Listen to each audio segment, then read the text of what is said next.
ይህ ከተጻፈው የተሰኘው በዋይቲ ቻናላችን በኩል በኔበር አህመድ ታጁ ተዘጋጅቶ ወደናንተ የሚደርሰው ልዩ ፕሮግራማችን ነው። እስከ ዝግጅታችን ፍጻሜ አብራችሁን ቆዩ።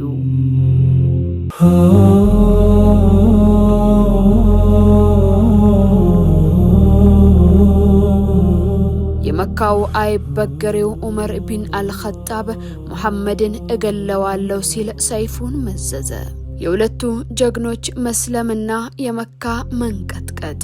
ውድ ተመልካቾቻችን ባለፈው ክፍላችን ሰሃቦች ለዲናቸው ሲሉ የሚቀበሉትን መከራና የነብዩን ሰለላሁ ዐለይሂ ወሰለም የማይናወጥ ጽናት ተመልክተን ነበር። ዛሬ ደግሞ በክፍል 17 የሙስሊሞችን ትከሻ ቀና ያደረገውንና የቁረይሾችን ትዕቢት የሰበረውን ታላቅ ክስተት እንመለከታለን።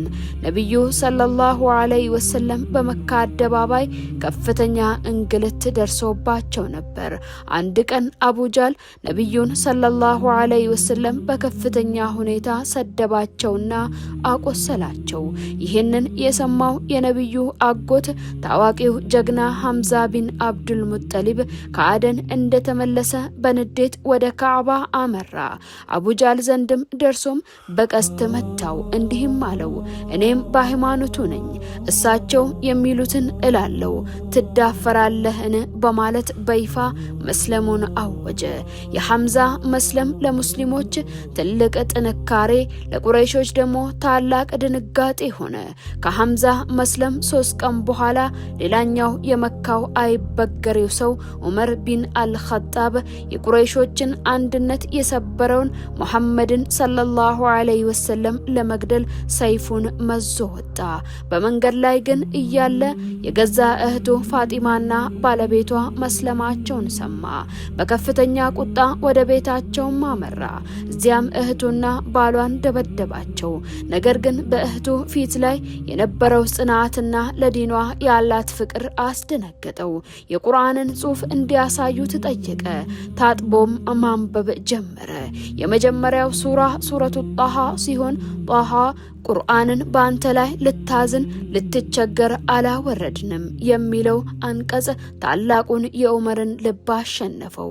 ይህ ንግግር ምንኛ ያምራል፣ ምንኛስ ይከበራል በማለት ወዲያውኑ ወደ ነብዩ ሰለላሁ ዐለይሂ ወሰለም ዘንድ በመሄድ በሁለት እጆቹ መካከል እጁን ዘርግቶ አሽሀዱ አላ ኢላሃ ኢላላህ ወአሽሀዱ አነ ሙሐመድን ረሱሉላህ በማለት የእውነትን ቃል መሰከረ። ኢስላም ወደ አደባባይ ወጣ። ከዑመር መስለም በፊት ሙስሊሞች በድብቅ ነበር የሚሰግዱት። ዑመር እንደሰለመ ግን ለነብዩ ሰለላሁ ዐለይሂ ወሰለም እንዲህ አላቸው፣ እኛ በእውነት ላይ አይደለንምን? ታዲያ ለምን ተደብቀን እንሰግዳለን? ከዚያም ሙስሊሞች በሁለት ረድፍ ተሰልፈው አንደኛውን ረድፍ ሐምዛ ሌላኛውን ዑመር እየመሩት ወደ ካዕባ በኩራት ዘመቱ። ቁረይሾች ይህንን ሲያዩ ከፍተኛ ውርደትና ሐዘን ተሰማቸው። አብደላህ ኢብኑ መስዑድ ረዲየላሁ ዐንሁ ሲናገሩ ዑመር ከሰለመ ጀምሮ ሁልጊዜም ክብር ላይ ነን ይሉ ነበር። አላህ ሱብሓነሁ ወተዓላ ለነብዩ ሰለላሁ ዐለይሂ ወሰለም የሰጠው ትዕዛዝ ፍሬ አፈራ። በእነዚህ ሁለት ጀግኖች አማካኝነት ኢስላም ከመከላከል ወደ ማጥቃት፣ ከድብቅነት ወደ ግልጽነት ተሸጋገረ። የመካ ጎዳናዎች በአላሁ አክበር ድምጽ ታወከ።